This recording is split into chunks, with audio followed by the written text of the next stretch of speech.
بسم اللہ الرحمن الرحیم والصلاة والسلام علی خاتم النبیین وعلی آلہ وصحبہ اجمعین۔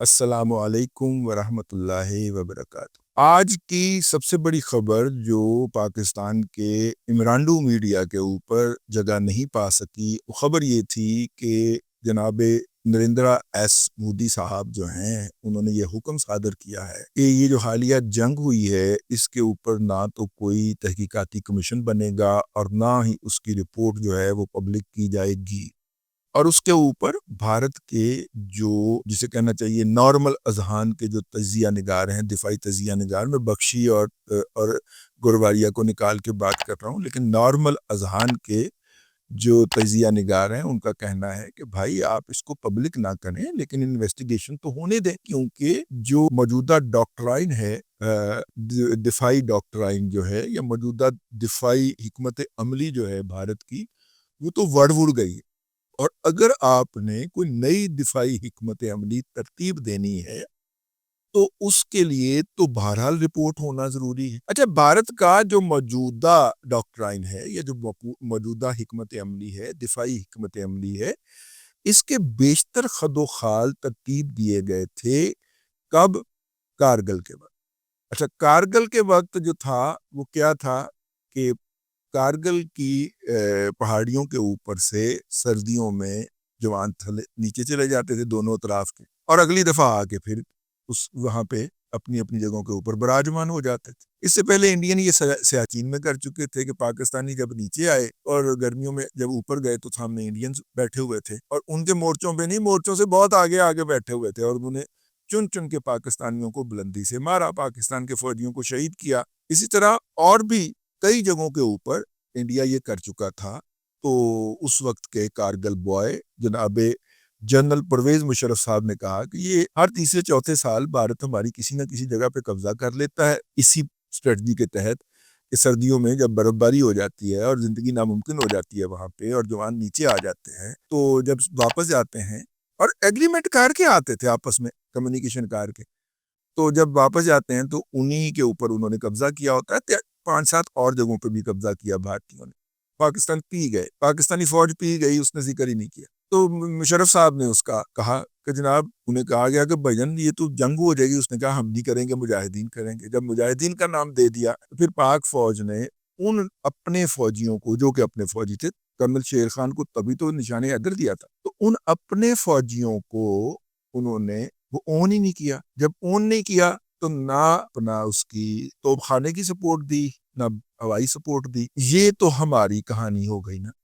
لیکن بھارت کی کہانی کیا تھی اس وقت؟ وہ ہے دلچسپ سننے والی۔ بھارت کی کہانی یہ تھی کہ بھارت کو اس وقت امریکہ، فرانس، یورپین یونین، وہ اور ان کے تمام وسائل کی سپورٹ حاصل، وہ ایک ایک پن پوائنٹ ایکوریسی کے ساتھ ایک ایک فوجی کی، ایک ایک مورچے کی، اس کے پاس کیا ہتھیار موجود ہے، اس کی ساری انفارمیشن جو تھی وہ انڈیا کو فراہم کر رہے تھے، اور انڈین جو فوج تھی یا ان کی جو ایئر فورس تھی وہ اس کی بنیاد کے اوپر ان کا شکار کر رہی تھی، ان کو شہید کر رہی تھی۔ ٹھیک ہے، اب جب پوری دنیا ساتھ تھی اور آپ پوری دنیا کے جا کے پاؤں کے ساتھ لٹکے ہوئے تھے کہ پاکستان نے ہمارا گلا گھونٹ لیا ہے، اس وقت آپ نے جب اس کی تحقیق کی تو ایک دفاعی حکمت عملی ترتیب دی گئی، اور اس دفاعی حکمت عملی کی بنیاد کے اوپر آپ نے کچھ پلان کیا۔ ٹھیک ہے، اب اگر بھلے 27 فروری 2019 کا بالا کوٹ والا واقعہ ہو یا اب پہلگام والا واقعہ ہو، ان دونوں واقعات کے اندر کارگل کے بعد بھارت نے سمجھا نا کہ ہم تو لاڈلے ہو گئے ہیں، اب ہم جب چاہیں گے پاکستان میں جس طرح چاہیں گے حملہ کریں گے۔ اوپر سے آ گیا ایک احمق بودھی ان پڑھ قسم کا سیمی لٹریٹ شخص جو ہے، اس نے جناب جو ہے وہ اور منترا پڑھنا شروع کر دیا۔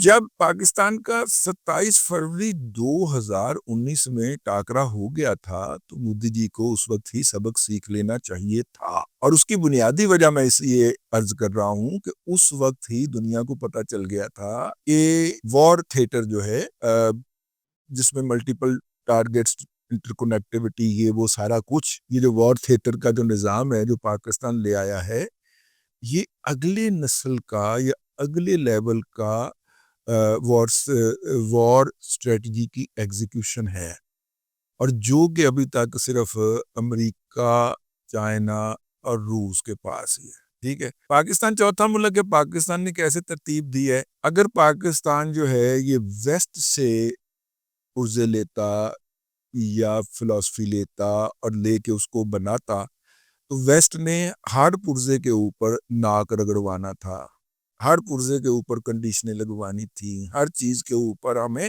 جو تھا وہ بلیک میل کرنا تھا. یہاں پہ تھے اپنے چینا پائے، انہوں نے وہ کیا نا، ویسے چوک کے ایسے ہی سائیکل ہی نسے ہو تو وہ آپ نے لطیفہ سنا ہوا سائیکل نہیں سنے؟ وہ ایک سردار جی تھے نا، تو سردار جی سائیکل لے کے دوڑتے ہوئے آ رہے. سرداراں تو ذرا معذرت نہ لطیفے سارے اسی تواڈے تے بنائے ہوئے نے. تو سردار جی ایک سائیکل لے کے نا تو نہر کی طرف سے دوڑتے ہوئے آ رہے تھے. تو کسے نے پوچھا سردار جی خیر ہے کی ہویا؟ کہتا ہے کمال ہو گیا آج. ٹھیک ہے، انہوں نے کہا کی ہویا کی؟ انہوں نے کہا کہ ایک میم آئی، کیا ہمیں پاکستان سے پہلے تھا، ایک میم آئی. اس نے کہا اچھا. میم سائیکل چلا رہی تھی. انہوں نے کہا اچھا. انہوں نے کہا میم نے مینوں اکھ کرائی. پھر انہوں نے کہا بہیا پیچھے، میں پیچھے بہ گیا. پھر کہنا میم جی سی نے سائیکل چلا کے نہر دے کنارے چلے گئے. ہمارے ہاں پرانے زمانے میں جو گھاس ذرا اور ٹھنڈا ماحول نہر کے کنارے ہی ہوتا تھا. کہنا نہر اتنے جناب انہیں سائیکل کھڑا کیتا اور جا کے گھاہ تے لیٹ گئی اور کہنی سردار جی لٹ لو جو کچھ لٹنا جے، کہ میں سائیکل چک کے نہ سایا ہوں. ٹھیک ہے، چک کے اسی سائیکل ہی دسیا چائنا کو. چائنا نے کیا اے کھلا پیا جے جو کچھ لے جانا چ لے آؤ. اسی سائیکل چک کے نہ سایا، لیکن اس سائیکل سے ہم نے نظام ایسا بنایا کہ اب جو ہے وہ بلا بلا کے ہماری فوج کی قیادت سے پوچھا جاتا ہے کہ یہ آپ نے واقعی بنا لیا. یہ بالکل ایسے ہے جیسے ہم نے ایٹم بم نہیں بنایا تھا. تو دنیا ساڑھے کو تصدیق کرنے لیے آندی سی کہ اچھا تسی واقعی بنا لے. تو وہ بالکل وہ نظام جو ہم نے بنایا ہے یہ واقعی ہے. قیام پاکستان کے بعد اور ایٹمی دھماکے کے بعد یہ تیسرا واقعہ ہے اہم تاریخ کا. میں آپ کی اس طرف نظر دلوانا چاہ رہا تھا اس پورے ولاگ کے اندر. یہ تیسرا واقعہ ہے قیام پاکستان میں کے وقت جب ہمارے لوگ باہر جاتے تھے تو ان کو جس طرح ہاتھوں ہاتھ لیا جاتا. مطلب میں ایک سینئر بزرگ کے وہ خود نوشت پڑھ رہا تھا، دنیا میں نہیں ہے، سائنسدان تھے ہمارے. ایٹمی جو تھا اگر وہ نہ ہوتے اور گورنمنٹ کالج کے اندر وہ فزکس کی وہ بلیک باڈی ریڈیشن والی جو تھی وہ لیب نہ بناتے، یورپ سے لوگ پڑھنے آتے تھے ان سے، تو میرا خیال ہے کہ شاید پاکستان کے اس کی بنیاد نہ رکھی جاتی. اور یہ جن کو بہت بڑی کہہ کے پیش کیا جاتا ہے، ڈاکٹر عبدالسلام ہی میرا خیال ان کے اسٹوڈنٹ تھے گورنمنٹ کالج لاہور کے اندر. وہ ان کی میرا خیال ہے کہ آٹو بایوگرافی ہوتی ہے، خود نوشت ہوتی ہے. اس کے اندر لکھا ہوا ہے کہ وہ جب امریکہ گئے پاکستان بننے کے بعد تو ان کو امیگریشن والے نے کہا کہ آپ اتنے عظیم ملک کے شہری ہیں، ٹھیک ہے، جنہوں نے ایک نظریے کی بنیاد کے اوپر ریاست حاصل کی ہے. اس نے ان کو لائن سے نکال کے تو وی آئی پی ٹریٹ کرتے ہوئے تو گزار دیا وہاں پہ. تو آج کل بھی یہ ہمارے حاجی گئے ہیں، وہ کہہ رہے ہیں کہ عربی ہمارے ہاتھ چومتے پھر رہے ہیں.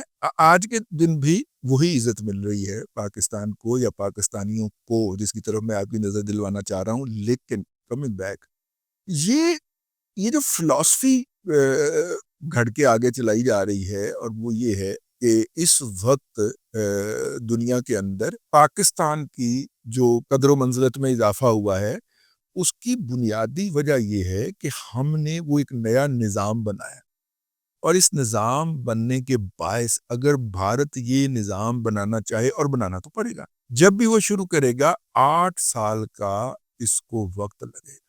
ٹھیک ہے، بھارتی تجزیہ نگار پروین سوانی جو ہیں، میجر ریٹائرڈ پروین سوانی صاحب جو ہیں، وہ فورس میگزین کے نام سے اپنا دفاعی میگزین بھی چلاتے ہیں. وہ اس امر کی اپنے کئی ولاگ کے اندر نشاندہی کر چکے ہیں کہ 2018 کے اندر جب چین کے P L a people liberation army کے چیف آف سٹاف جو تھے وہ پاکستان آ کے کئی ہفتوں تک مقیم رہے، وہ بنیادی طور پہ اس نظام کی ایگزیکیوشن اپنے سامنے دیکھ رہے تھے. تو انڈیا کو اس وقت ہی چوکس ہو جانا چاہیے تھا، لیکن انڈیا چوکس نہیں ہوا.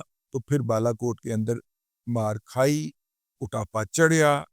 وہ بے شک ابھینندن کو جو مرضی ایوارڈ دیتے رہیں، لیکن دنیا کہتی ہے کہ پاکستان نے پھینٹا لگایا تھا، حالانکہ پاکستان نے صرف اینج کر کے ویکھیا سی۔ پھینٹا حملہ ہے، جو پھینٹا لگا ہے نا اصل میں ان کا سارا نظام فلاپ کیا، اس کو اپنے ہاتھ میں کر لیا، ان کے میزائل ہیک کر کے اتارے، ٹھیک ہے۔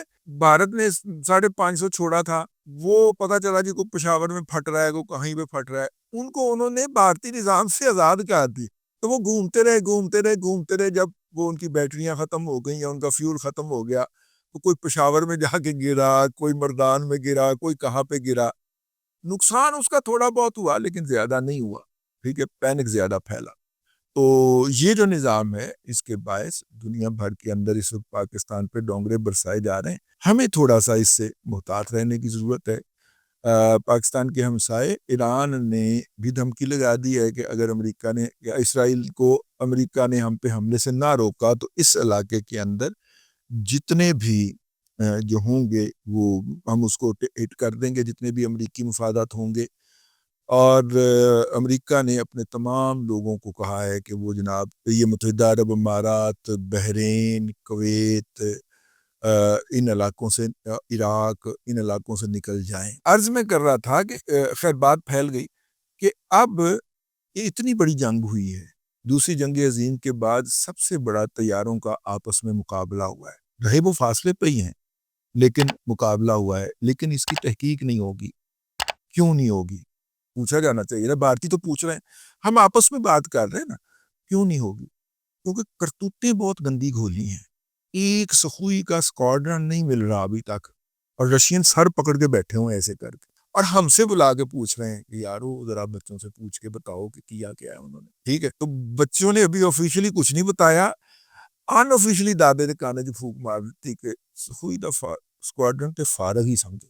اب ایک سکواڈرن کے اندر ان کے 18 طیارے ہوتے ہیں، وہ 18 طیارے کہیں پہ انہوں نے تیار حالت میں کھڑے کیے ہوں گے، اتنے پہنچ گیا تھنڈر، انہیں ڈس بھئی 4 منٹ کے اندر ہمارا ریکارڈ ٹوٹنا ہے، ایم عالم صاحب کا ریکارڈ ٹوٹا ہے اس کے اندر، بھارتی مانیں گے تو آپ کو بتایا جائے گا، ٹھیک ہے۔ اب بھارتی کسی کو قریب نہیں آنے دے رہے، آپ سمجھ رہے ہیں نا، بھئی طیارہ ساز کمپنیاں کہہ رہی ہیں جی ہمیں چیک کروائیں، نہیں کرواتے، انہوں نے لائن ہی پھیر دی مودی صاحب نے کہ اس کے اوپر کوئی تحقیق ہی نہیں ہوگی، یہ امپاسبل ہے، یہ کروانی پڑے گی۔ یہاں پہ تو ایک فوجی ٹرک جو ہے وہ چونی کے گیٹ سے یا ڈیپو کے گیٹ سے باہر نکل جائے اور باہر جا کے پنچر ہو جائے تو اس پہ رپورٹ بنتی ہے بھائی، اور اتنا بڑا واقعہ ہو گیا اور اس کی رپورٹ نہیں ہوگی، پائے نا تیارے جڑے جی نا بہت زیادہ جے پارٹیاں صحیح کہہ رہی ہیں اپنیاں کہ